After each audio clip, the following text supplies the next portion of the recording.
The worst couples ever. 89 years old. What does she have that I don't?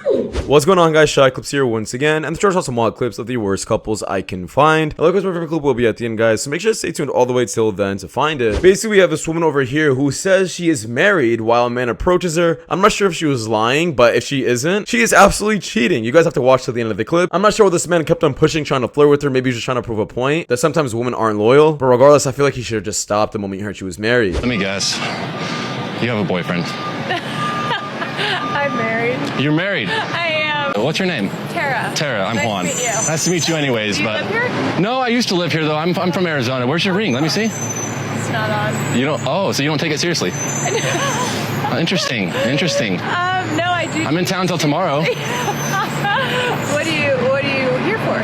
Oh, just here for some work and family, you know. And Cool. Yeah, well. do I number? What are you doing here? Anything cool? No. No? I was hoping you could tell me. What is it? Thursday? Thursday night. What is It is Thursday. I guess. Well, there's no ring. Can I get your number? Sure. Yeah. If I do something tonight, I'll let you know. I'm doing, yeah. There's like 4 others that are potentials, but so far I like you the best. That's what I tell them all. That's a good line. I like it. Okay. Maybe All right. you can get a drink or something. Sounds good, Tara. Okay. All right, talk soon. And this next we have this woman over here who is absolutely mad of the fact of prenups and actually says this at the end of the clip and doesn't understand how crazy she sounds. A man wants to protect half of everything he owns for a woman who clearly doesn't deserve it if he's getting divorced with her. My last relationship, we broke up because he asked me to marry him, but then he asked me to sign a prenuptial agreement, and I said absolutely not.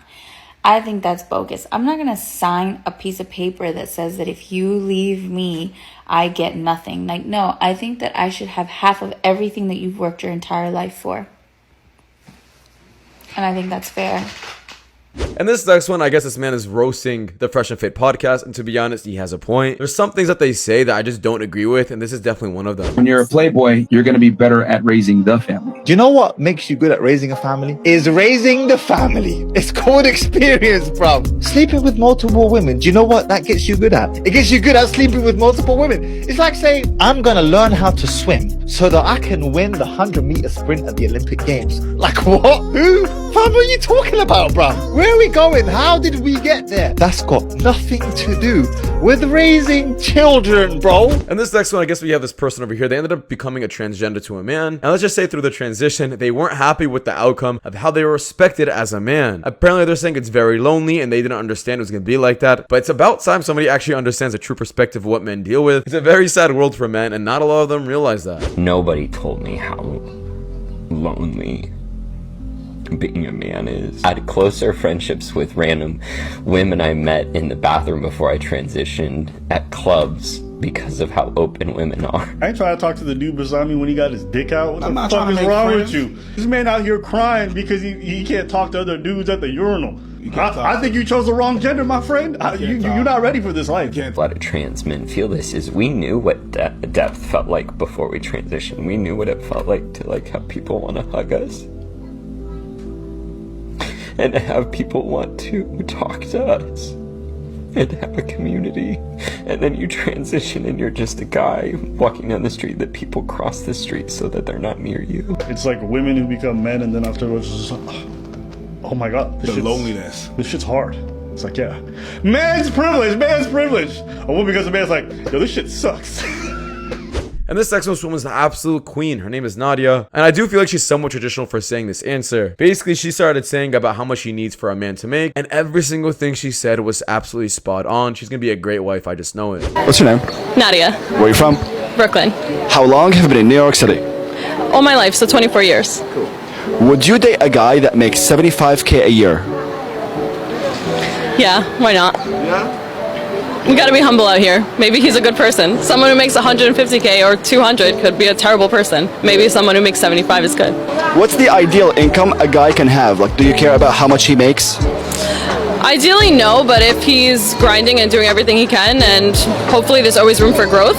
If we're together, maybe we can even help each other grow, so. Cool. And what's your occupation? I'm a nurse. If you were to give one advice to all the guys out there, what would you say? Just grind.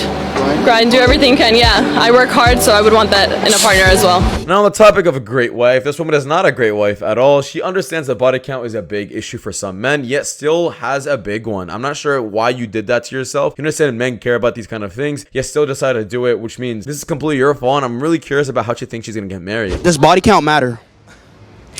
No, Why say that? because I kind of have a relatively high body count compared to a lot of other girls, so What is your body count? do you really want to know? Yes. Are you sure? Yes.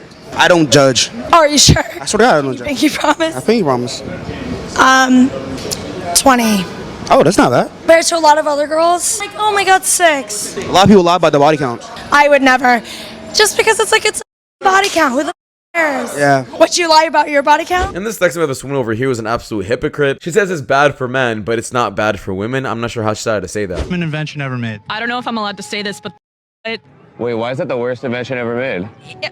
it's kind of self-explanatory. It kind of teaches men that like women are just lights, and like when men use lights too much, it like kind of ruins their perception of women and like the touch of a woman. So like, I think it's might be the worst invention ever made. Do you not believe in like women using stuff too? No, I mean they can. And this next we have Myron over here, I guess, give an example about how women on Instagram or any social media platform should feel embarrassed about the things they post and imagine a different perspective, like they're showing their entire family. To be honest, I've never heard of an analogy like this. It fit perfectly. It's your wedding day. Your father's about to walk you down the aisle. Everyone you know and you love is there, sitting, looking back like, oh my God, it's the bride, right?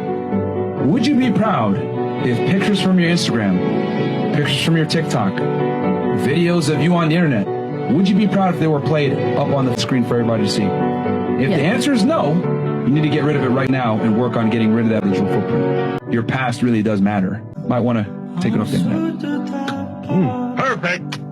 That was good. And this next one, I guess, this man decides to say why being obese isn't a good thing for women. And I'm not sure if this woman was defending obese women, but regardless, she seems like she's understanding, and I do commend her for that. You being the size of Lizzo, or you being the size of a fucking NFL linebacker, is all you think I deserve? I busted my ass in school. I'm now making 6 figures. I'm now a great man. And this is all you feel like I deserve? You looking the way that you look, you acting the way that you act, this is all you feel like I deserve? When it's a bitch in Brazil on her knees every day praying to God for a man half of me. And this next one, I found this absolutely hilarious. I guess there is this trend going on with where women can handle this, I guess, position, but men can't. I really wonder why. You guys can let me know in the comments. Can do this, but men can't. You don't wanna see me fall.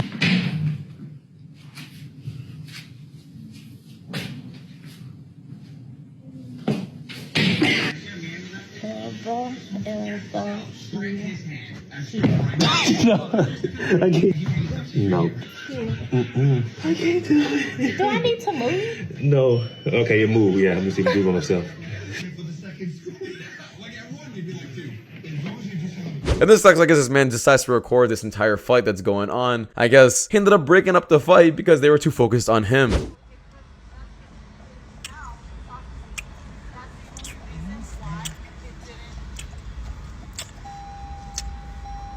Y'all fighting? Who's winning? So good. Daisy? Yeah. Are you texting your boyfriend? No, I have 50 million boyfriends. That means you're... What?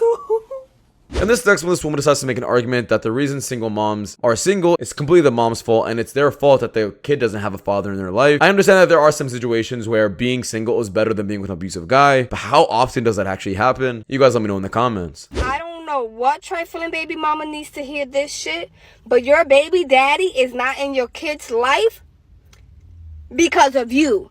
It's not because he didn't want to deal with the responsibility. It's because of you. Your kid doesn't have their father in their life because of you. Because you make it hard for him to be in their life. So he's not deciding to stay away from the kids, honey. He's staying away from your ass. And this sucks. I guess this man decided to violate these women, and I guess one of them actually got a good laugh out of it. What are you looking at? What are you doing?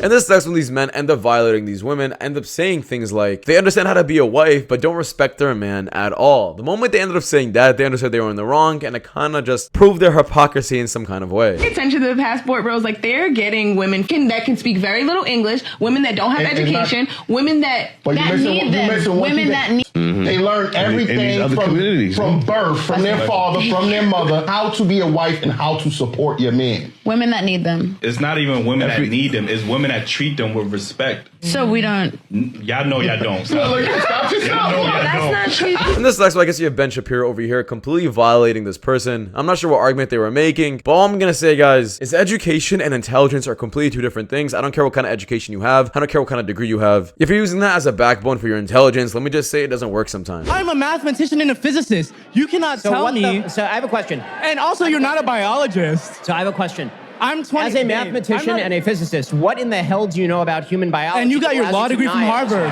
What do you know about biology? You got your law degree from Harvard. And frankly, I would ask another question. If your logic is so flawed as a mathematician and a physicist, I would suggest that whichever institution gave you an award, revoke it. And this sucks, we have this woman over here who literally admits that she's a 10 and feels that if she doesn't think she's a 10, she's not confident, which is just not the case. You feeling like you're a 10 has nothing to do with confidence, you're just being realistic. And also, if you always feel like you're a 10, you're not improving yourself at all because you already feel like you're a 10. You can't improve if you're a 10. I walk around saying I'm a billionaire, but I have $1,000 in my bank account. Am I a billionaire? No, I'm not, because it's objective. It's a real thing. The point is, I can say I want to be a billionaire. I can say I want to strive for that goal. That's totally fine. But I objectively am not a billionaire. So I'm supposed to sit here and be like, oh, I want to be a 10. Yes. Yes. It's called self-improvement.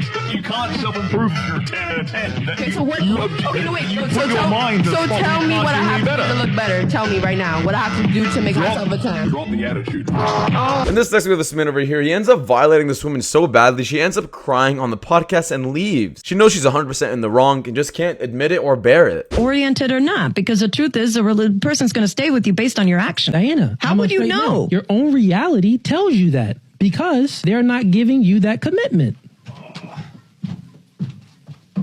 Talk about it. It's about taking accountability. Let's talk about it. Yeah, sexually, I can probably have whatever the fucking guy I want to. A bullshit? A bullshit? A bullshit? A bullshit? And this next we have this woman over here who pretty much shows off her fatherless behavior right in front of her husband's sister who's next to her. I'm not sure why she decided to say this right in front of her, but it just goes to show that these women do not care about what they say. Your fiance right now, if he gave you a guilt-free pass to sleep with anybody, would you use it? If it was Michael B. Jordan, yes. This is awkward. She's marrying my brother. I'm like, wait a minute. I'm like, so weird.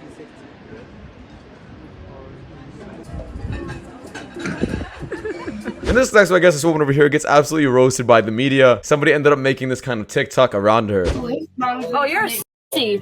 Appreciate that. You're bugging. No, he's not. Shut up. That man is not showing his background. No.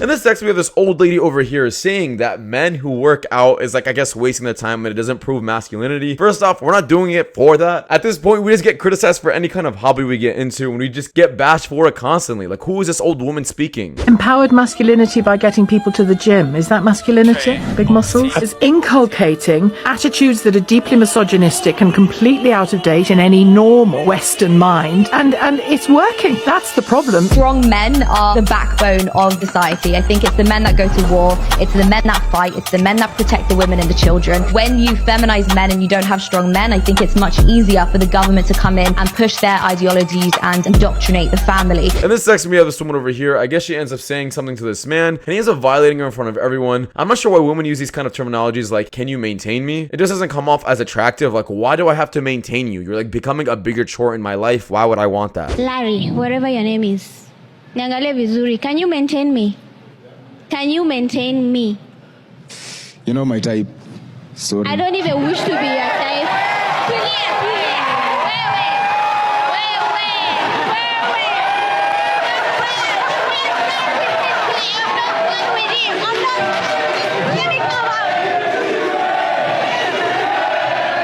And this next one, I guess this girl gets absolutely violated. She ends up trying to break up with her boyfriend, but he seems like he's a bit too busy.